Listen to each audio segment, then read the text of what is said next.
Subscribe करें और bell दबाएं ताकि कोई खबर रह न जाए।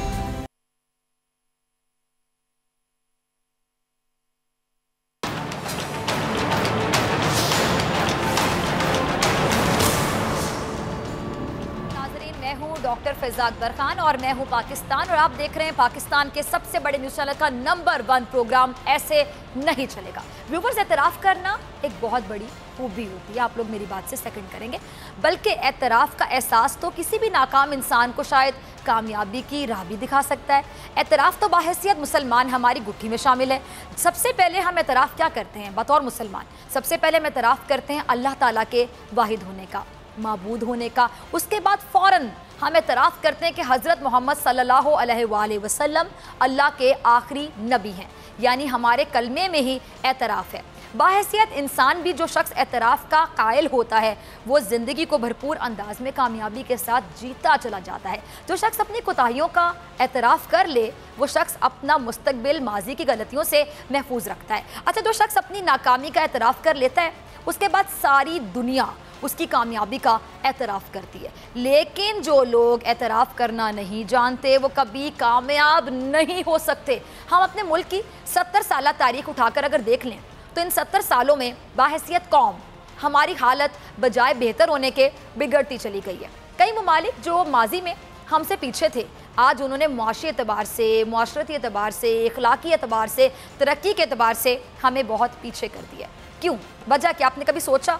क्योंकि उन ममालिक के हुक्मरानों को एतराफ़ करने में कभी शर्मिंदगी का सामना नहीं करना पड़ा, बल्कि उन्होंने खुले दिल के साथ अपनी गलतियां तस्लीम की, जिसका नतीजा ये निकला कि वो गलती जो माजी में हुई थी वो कभी मुस्तकबिल का हिस्सा नहीं बन सकती है। अच्छा नाज़रीन, कोई भी मुआशरा 100% दुरुस्त नहीं होता है। हर मुआशरे में जराइम भी होते हैं, हर मुआशरे में बहुत सी खामियां भी होती हैं, हर मुआशरा किसी ना किसी लिहाज से नामुकम्मल ज़रूर होता है, परफेक्ट नहीं होता। लेकिन बड़ी बात यह है कि जिस मुआशरे में खुद एहतसाबी का अमल होता है वहाँ की हुकूमतें अपनी गलतियाँ समझती हैं, अपने गलत इक़दामात से होने वाले नुकसानात का इदराक करते हुए मुस्तकबिल को महफूज भी ज़रूर करती हैं। अरे सवाल ये है कि माजी में हमारा मुल्क जो मुकम्मल तौर पर तरक्की याफ्ता नहीं था लेकिन इतना भी बदहाल नहीं था जितना कि अब हो चुका है। इसकी वजह क्या है? मेरी नज़र में इसकी सबसे बड़ी वजह है कि हम पर हुकूमत करने वाले अफराद ने कभी भी अपनी गलतियों का एतराफ़ नहीं किया। अच्छा, माजी में जो भी वो गलतियाँ करते रहे उसकी जस्टिफिकेशन भी देते रहे बड़े कॉन्फिडेंस के साथ, बल्कि ओवर कॉन्फिडेंस के साथ। माजी में जो इक़दामात करते रहे उनका दिफा भी करते रहे, अगेन आई वुड से बड़े ओवर कॉन्फिडेंस के साथ। और माजी में जो गलत पॉलिसियाँ बनाते रहे आज भी उनका दिफा करते नहीं थकते हैं ओवर कॉन्फिडेंट होकर। माजी में जो मुल्क को नुकसानात पहुँचाते रहे उनको आज भी अपना कारनामा समझते हैं। देखिए ज़रा, यहाँ कोई जिम्मेदारी उठाने को तैयार ही नहीं है। मुल्क का नुकसान किया किसने? नहीं पता। कर्जा किसने लिया था? नहीं पता। मुआशी तौर पर मुल्क को कमज़ोर किसने किया? नहीं पता। मुल्क को बदहाल किसने किया? नहीं पता। कौम को मकरूज़ किसने किया? ये भी नहीं पता। हाँ, अगर कुछ पता है तो वो ये कि नैब एक काला कानून है, जमहूरियत उसी वक्त चल सकती है जब नैब बंद हो जाए।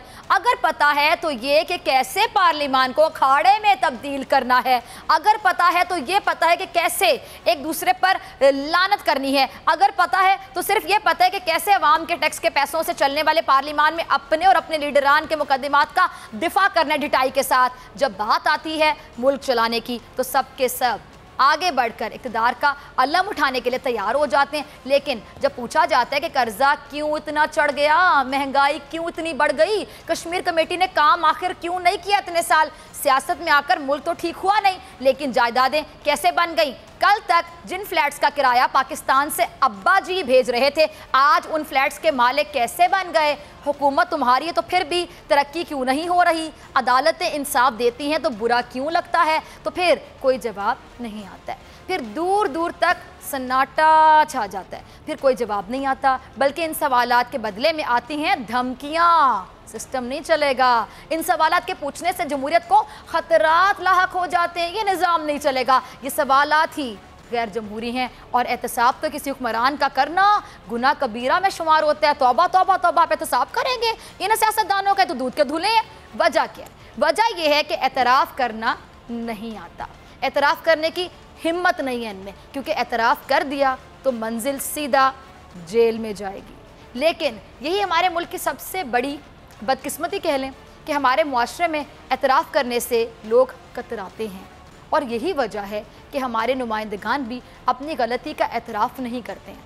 भले जेल चले जाएं, जेल से पेशी पर आते हैं तो विक्ट्री का निशान ऐसे बनाते हैं जैसे वर्ल्ड कप जीत लिया हो या फिर रोम फतह करके आ रहे हैं। जानते हैं कि संगीन मुकदमात हैं उन पर, लेकिन एतराफ़ नहीं करना। कुर्सी का नशा है, सज़ा का डर भी है, लेकिन आज शख्सियत ने बाहैसियत एक सियासतदान एक बड़ा एतराफ़ किया एक बड़ी शख्सियत ने। उनका क्लिप ज़रा मुलाहिज़ा कीजिएगा। रज़ा, ये पहला क्लिप चलाइएगा। खुर्शीद शाह साहब ने वाकई एक बहुत बड़ा एतराफ़ किया है, जो कि बहुत बड़ी बात भी। नाज़रीन, अब ज़रा गौर से सुनिएगा, बड़ी खूबी है भी भाई साहब की। सिंध में 10 साल से PPP की हुकूमत है। 10 साल में पीपल्स पार्टी ने सिंध के बजट के नाम पर एक खतीर रकम विफाक से हासिल की, लेकिन सिंध आज भी विफाक का पसमानदा सूबा ही तस्वुर किया जाता है। अंदरूनी सिंध की अगर हम बात कर लें तो अंदरूनी सिंध में क्या सूरत हाल है कि आज भी वो तरक्की नहीं हो सकी जो 10 सालों में किसी भी सूबे का हक होता है। 10 साल मजाक नहीं होते, एक डिकेड होता है। सिंध के अवाम ने हमेशा भुट्टो से वफा की, भुट्टो के नाम से वफा की, भुट्टो के नाम पर वोट दिया। पीपल्स पार्टी के लोगों को MNAs MPs बनाकर ऐवान में भेजा, लेकिन बदले में मायूसी मिली, नाकामी मिली, जिल्लत मिली, भूख मिली, गुर्बत मिली, और 5 साल पूरे होने पर सिंध के अवाम ने पीपल्स पार्टी से पुराने वादे नए अंदाज में सुने। फिर वही भुट्टो का कार्ड खेला गया। एक बार फिर सिंध के अवाम ने PPP को वोट देकर सूबाई हुकूमत करने के काबिल बना दिया, लेकिन इसके बावजूद आज भी सिंध में स्टेबिलिटी नज़र नहीं आती। आज भी सिंध में 2 जमातें माजी की तरह दस्तगिरवां हो रही हैं। आज भी कोई कह रहा है कि सिंध आधा तुम्हारा और आधा हमारा, और आज भी कोई ये कह रहा है कि सिंध को तकसीम करना जुर्म है। अपनी अपनी सियासत है, अपनी अपनी कुर्सी चमकाई जा रही है। अगर कारकर्दगी दिखाकर नहीं जीत सकते तो फिर लसानी कार्ड खेलेंगे ना, कौमी कार्ड खेलेंगे ना, जज्बात से भी खेलेंगे, जो कि खेलते चले आ रहे, इसमें तो एक्सपर्ट हो चुके हैं। खुर्शीद शाह ने तमहीद तो विफाकी हुकूमत पर तनकीद करने दी थी, लेकिन मैंने जो तमहीद बांधी है इसका मकसद सिर्फ आपको अपने मुल्क के अवाम को ये बताना था, जो लोग ऐसे नहीं चलेगा देख रहे हैं, कि आज भी जो खुद को हमारा बड़ा कहते हैं वो अमली तौर पर कितने छोटे हैं। लेकिन विफाकी हुकूमत पर तनकीद करने के लिए ही सही, खुर्शीद कम अज़ कम रवानी में ही बड़ा एतराफ़ कर लिया। आगे भी शाह साहब ने कुछ फरमाया, क्या कहना था उनका, ये ज़रा दूसरा क्लिप भी मुलाहिज़ा कीजिएगा। हाँ, बेशक आपने बिल्कुल सही फरमाया कि अवाम कौन है। जी हाँ, अवाम कौन है? अवाम वही हैं जिनको हर सियासी जमात इंतखाबात से पहले सुहाने ख्वाब दिखाकर वोट मांगती है, और फिर वोट मिलने के बाद उसी अवाम से पनाह मांगते हैं। अब अपनी जमात को आप देख लीजिए, सिंध में 10 साल से हुकूमत है किसकी? आपकी जमात की, पीपल्स पार्टी की। चलें 10 सालों की बात कर लेते हैं। जब आपकी जमात का सिंध में 10वां साल मुकम्मल हो रहा था, यानी इंतखाबात का वक्त आ रहा था, तो सिंध हुकूमत ने कराची, हैदराबाद, लाड़काना और थर समेत सूबे के कई अजला में सेहत, तालीम, ज़राअत, आबपाशी, खेल, सोशल वेलफेयर समेत 44 महकमे थे जिनके 2200 से ज़ायद तरक्याती मंसूबे अधूरे छोड़ दिए, जिनकी लागत आपको पता है क्या बनती है? नाज़रीन, आप भी सुन के हैरान रह जाएंगे, 5,77,012 मिलियन रुपए बनती है। आपकी हुकूमत ने नए माली साल में नई स्कीमें तो शामिल नहीं की, अलबत्ता 2012 से 2017 के तमाम मंसूबे अधूरे पड़े हुए हैं और किसी भी मंसूबे पर काम शुरू नहीं किया जा सका। 10 साल के दौरान सैकड़ों तरक्याती स्कीमें ऐसी हैं जो मुकम्मल नहीं की जा सकी हैं, जिनमें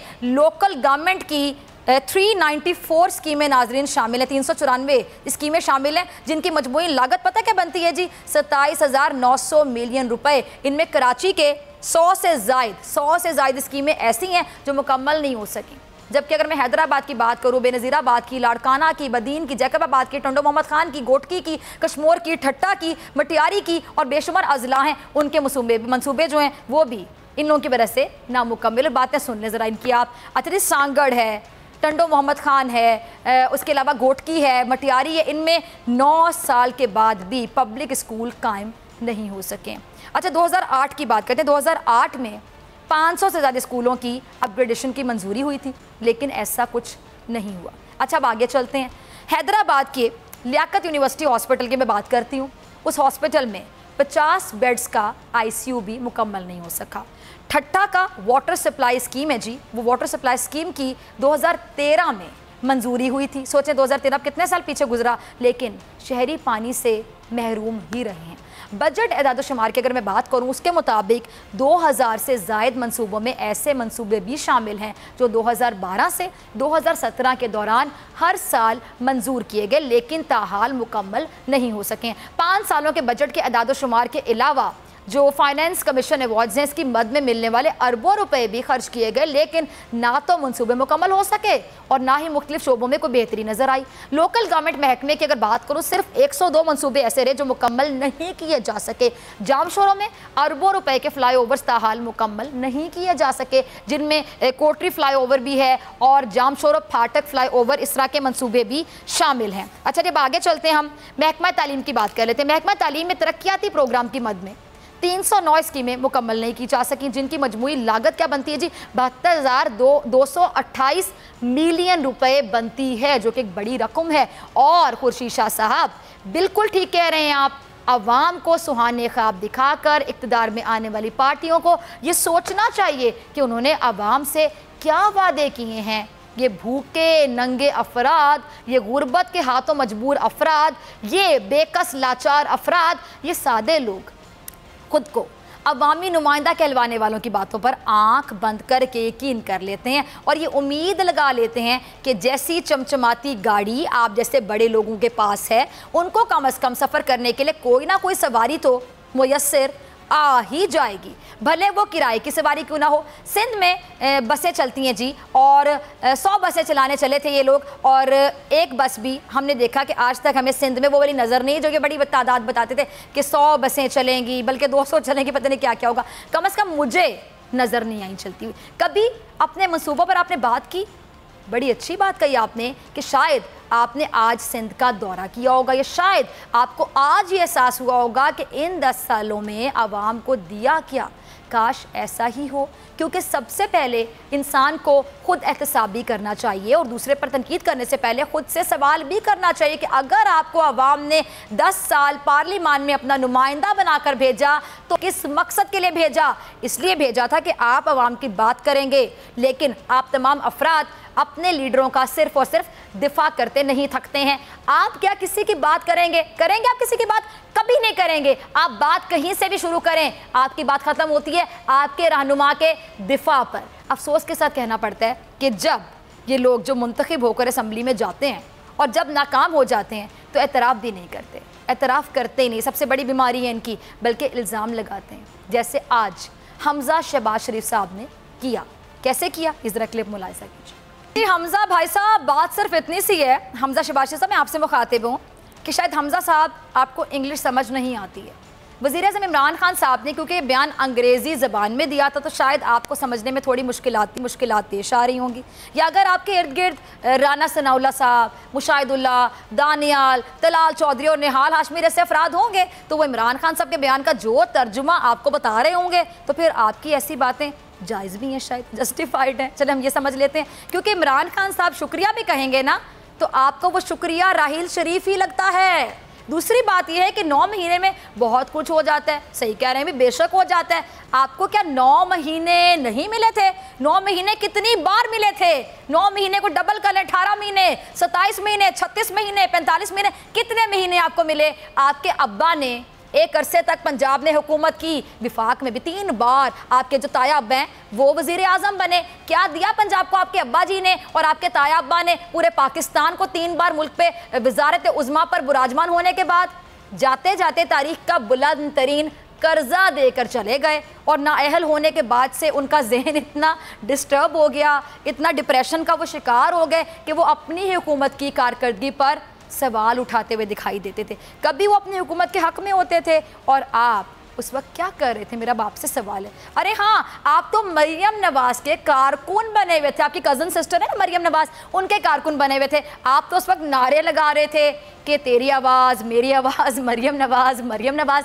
वैसे नवाज शरीफ और मरियम नवाज के जेल जाने का फ़ायदा भी भरपूर उठाया आपने, कहना पड़ेगा मुझे यहाँ पे, और आपके वालिद गिरामी ने भी। अब पंजाब में आप ही आप लोग हैं ना। अब अगर बात अपोजिशन की होती है तो शहबाज शरीफ साहब का नाम आता है, पंजाब में अपोजिशन की बात होती है तो हमजा शहबाज शरीफ साहब का आपका नाम आता है। क्या कभी इससे लोगों को इतनी अहमियत मिली थी, ज़रा सोचिएगा। मुझे तो याद नहीं है और कुछ चीज़ें आपको भी याद नहीं होंगी, शायद इसी में आपकी बेहतरी है और इसीलिए आप इस किस्म की बातें करते दिखाई देते हैं। कैसी बातें नाज़रीन, किन बातों का मैं जिक्र कर रही हूँ पहले देख लेते हैं, फिर आपको मैं याद करवाती हूँ। ज़रा दूसरा क्लिप चलाइएगा हमजा शहबाज का। रज़ा, जहाँ तक बात है केपी मेट्रो मंसूबे की, तो उसकी तहकीकात यकीनन होनी चाहिए क्योंकि मंसूबा इमरान खान साहब की हुकूमत पर आज भी सवालिया निशान बना हुआ है और ये वो मंसूबा बन चुका है जिसकी वजह से अपोजिशन के हुकूमत के खिलाफ जो बनाए हुए मंसूबे हैं वो कामयाब हो रहे हैं, क्योंकि अपोजिशन का ये हक भी है कि वो सवाल करे। इतना बड़ा प्रोजेक्ट इतनी तवील ताखीर का शिकार है, क्या वजह है कि आज भी ये मंसूबा मुकम्मल नहीं हो सका? क्या वजह है कि आज भी इस मंसूबे में ताखीर की वजूहात मंजर-ए-आम पर नहीं आ सकी हैं? क्या वजह है कि इस मंसूबे में ताखीर के जिम्मेदारों के नाम भी सामने अभी तक नहीं आ सके? इस पर यकीनन तहकीकात होनी चाहिए। लेकिन बात सिर्फ इतनी होती तो ठीक थी, हमजा शहबाज शरीफ साहब की इतनी सी बात से तो मैं 100% मुत्तफिक हूँ। लेकिन हमजा भाई साहब, आपने क्या कहा कि जहांगीर तरीन को काबीना में लाकर इमरान खान साहब बिठाते हैं, क्यों नहीं बिठाना चाहिए? क्योंकि उनको सुप्रीम कोर्ट ने झूठा कहा। मुतालिबा सही है, मुतालिबा करने वाले का इरादा सही नहीं है। अगर आप ये इस नीयत से कह रहे होते कि आपके दिल में वाकई सुप्रीम कोर्ट के लिए इतनी इज्जत है, इतना एहतराम है, तो इस पर आपको तो खिराज तहसीन पेश कर देना चाहिए है। और बात इसके बरक्स है। क्या बात बरक्स है? मैं आपको बताती हूँ, क्योंकि ये वही सुप्रीम कोर्ट है जिसके खिलाफ आपके तायाबा ने जलसे किए थे, जुलूस निकाले थे, रैलियां निकाली थी और उस वक्त तो आपके मुंह से एक लफ्ज़ भी नहीं निकलता था सुप्रीम कोर्ट के एहतराम में, इज्जत में। मैं याद दिलाऊं, ये कौन सी सुप्रीम कोर्ट की मैं बातें कर रही हूँ? ये वही सुप्रीम कोर्ट है इसके बारे में आपके ताया अब्बा के जानिसार, आपके ताया अब्बा के सामने कुछ इस किस्म के अल्फाज इस्तेमाल करते थे। ये ज़रा क्लिप मुलाहिजा कीजिए। याद आया हमजा शहबाज शरीफ साहब आपको? ये थे ना उसी मोहतरम सुप्रीम कोर्ट, मुल्क की सबसे बड़ी अदालत की शान में आपके ताया जान के जानिसारों के ख्यालात जो माइक लगा के लोगों को जमा करके अललान ये इजहार करते थे अपने ख्यालात का। आज आप इमरान खान साहब को इसलिए तनकीद का निशाना बना रहे हैं कि सुप्रीम कोर्ट ने जिस शख्सियत को नाअहल किया वो किस हैसियत से काबीना के इजलास में शरीक होते हैं। सुप्रीम कोर्ट का इतना एहतराम आपको आज क्यों याद आ गया? मेरे ख्याल से मुझे कुछ कहने की ज़रूरत है। नाजरीन बाखूबी समझ रहे हैं मेरे एक्सप्रेशन से कि मैं और क्या कुछ कहना चाहती हूँ। ब्रेक का वक्त आ गया है और मैं सिर्फ इतना कहूँगी, हमजा शहबाज साहब आपके टोपी ड्रामे अब मजीद नहीं चलेगा, क्योंकि ऐसे अब नहीं चलेगा। मिलते हैं ब्रेक के बाद।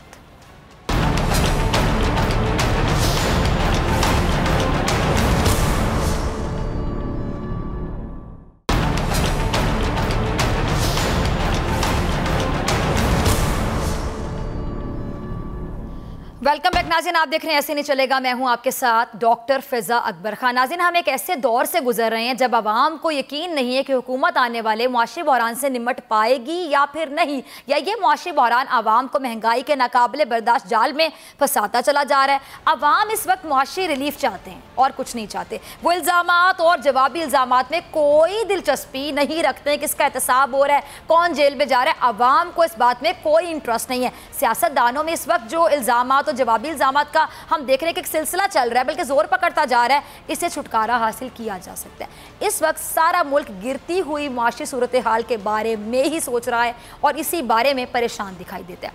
अवाम क्या चाहते हैं? अवाम ये चाहते हैं कि उनके मसाइल फौरी हल किए जाए और उनको फ़ौरन हल किया जाए ताकि वो महंगाई से, बेरोज़गारी से और मुआशरे में जारी करप्शन से ख़ुद को बचा सकें। और इसीलिए आवाम ने शायद तहरीक इंसाफ की हुकूमत को वोट भी दिया था कि शायद तब्दीली तब्दीली तब्दीली कह रहे हैं तो कोई तब्दीली आ ही जाए। लेकिन नाजरीन, 9 माह में आवाम को कोई तब्दीली क्या नज़र आई? तब्दीली के लिए आवाम को कहा जाता है कि घबराना नहीं है, लेकिन कोई ये नहीं बताना पसंद करता कि आखिर कब तक घबराना नहीं है। रमज़ान सर पर है, बढ़ती गर्मी है, इस पर बिजली की लोड शेडिंग के जिन ने अवाम को वैसे ही पीस कर रख दिया है। ऐसे में कौन है जो अवामी मसाइल हल करेगा, जो अवाम की मुश्किलात हल करेगा? वज़ीर आज़म इमरान खान साहब ने इलेक्शन जीतने के बाद पहली तकरीर की थी, याद है नाज़रीन? किस किस को याद है? काफ़ी लोगों को याद होगी, काफ़ी लोगों ने सुनी थी क्योंकि तब एक्सपेक्टेशंस बहुत हाई थी और लग रहा था पता नहीं क्या हो जाएगा, इस तकरीर के बाद ही कुछ हो जाएगा मिनटों में। अच्छा, उसका क्लिप है, ये ज़रा मुलाहिजा कीजिए कि क्या कहा था उन्होंने। जी तो नाज़रीन, आपने सुना कि वज़ीर आज़म साहब ने वाज़े तौर पे क्या कहा कि वो निज़ाम की तब्दीली चाहते हैं, हर हाल में चाहते हैं, गरीबों को उनके हुकूक भी दिलवाना चाहते हैं। तो क्या इस तरह मिलेंगे हुकूक जो चल रहा है? कैसे हम तब्दीली कह लें? या मान ली मिनोअन की ये तब्दीली थी?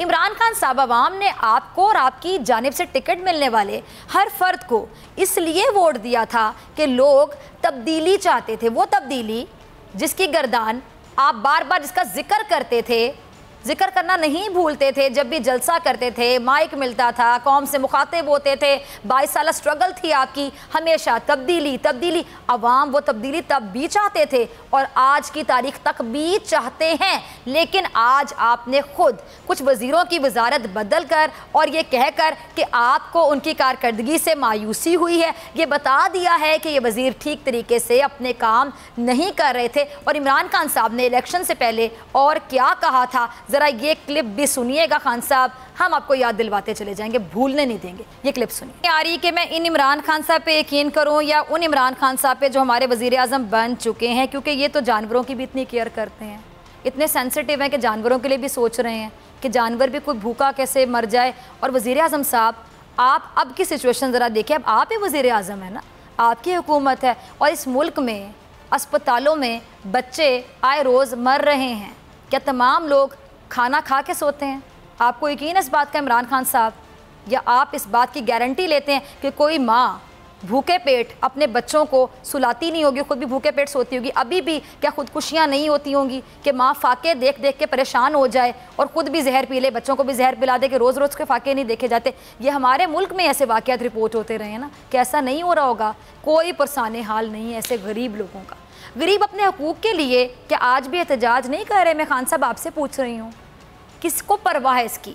किसी ने परवाह की? अगर परवाह होती तो क्या हर चीज़ इतनी महंगी हो जाती? अशरफ खुरोनोश, कोई भी चीज़ आप लेने चले जाएं, गरीब की पहुंच से दूर होती चली जा रही हैं चीज़ें। हर चीज़ की कीमत को पर लग चुके हैं। अरे अवाम ने आपको इसलिए तो वोट नहीं दिया था कि आप हर चीज़ की कीमत बढ़ाते चले जाएँ। अब भी मुल्क मुआशी मसाइल से दो चार है। इस हवाले से वज़ीर आज़म साहब क्या कहते हैं, ज़रा ये भी सुन लीजिए। नाज़रीन, मुझे नहीं पता कि आपने क्लिप कितना गौर से सुना। जो सबसे ज़्यादा काम की बात मुझे इस क्लिप में सुनाई दी, पता है वो क्या है? कि खान साहब ने कहा ये तो बाद की बात है। क्या कहा? ये तो बाद की बात है। खान साहब बड़ी गहरी बात आप कर गए, ज़रा गौर कीजिएगा। शायद आपने कभी खुद भी गौर ना किया हो कि जो बाद की बात होती है ना, वो पहले नहीं पता चलती, और बाद में पता चलती तो हम उसके लिए क्या लफ्ज़ यूज़ करते हैं अमूमन पंजाब के लोग, लग पता गया। हुन तानू लग पता गया कि पहले जो आप बातें करते थे, तो जब आप बैठे उस कुर्सी पे तो फिर आपको पता चला कि मुल्क चलाना इतना भी आसान काम नहीं है। लिहाजा जो बाद की बात है वो बाद में ही पता चलती है। पहले कितने भी दावे कर लें, जब आपके सर पे पड़ती फिर पता होता है कि कैसे हैंडल करना है इसको। और कई बार आपको लगता है वो कैसे हैंडल करेंगे, हाथ पांव फूल जाते हैं। तो क्या वज़ीर आज़म साहब, आपको इलेक्शन से पहले ये सब नहीं पता था? आपने तो खुद कहा था ना कि IMF के पास जाने से बेहतर है कि खुदकुशी कर लें। तो फिर क्यों कर रहे हैं आप खुदकुशी, ये बता दीजिए। और वज़ीर आज़म साहब तो पार्लियामेंट के इजलासों में भी नहीं जाते हैं, जबकि वो क्या कहते थे वज़ीर आज़म बनने से पहले कि मैं तो इजलासों में जाया करूँगा। पहले आप बड़ा तनकीद करते थे, लेकिन जब आप खुद बन गए तो फिर आप भी नहीं जाते हैं। तो फिर ये सब कुछ जब होगा तो फिर क्या आप अपोजिशन को मौका नहीं देंगे कि आपका अपना एटीट्यूड, आप लोगों का अपना बिहेवियर, आप लोगों के अपने जो अमली इक़दाम है, क्या आप लोग प्रैक्टिकली खुद अपोजिशन के मुँह में अल्फाज नहीं डाल रहे कि आओ करो हम पे तनकीद, धुआंधार तनकीद, तुंदो तेज नश्तर बरसाओ तनकीद के हम पे, हम तो ऐसे करेंगे? फिर आप उनको खुद मौका दे रहे हैं। ऑपोजिशन वाले क्या कहते हैं, जरा क्लिप मुलाहिजा कीजिए। लेकिन आप अपना काम करें। इस पर मैं खान साहब सिर्फ यही पूछूंगी आपसे कि खान साहब ऐसे कैसे चलेगा? इसी के साथ मुझे दीजिए इजाजत, आपसे मुलाकात होगी इंशाल्लाह कल सेम टाइम सेम चैनल। अपना बहुत ख्याल रखिएगा, दुआ में याद रखिएगा। अल्लाह ने के बाद।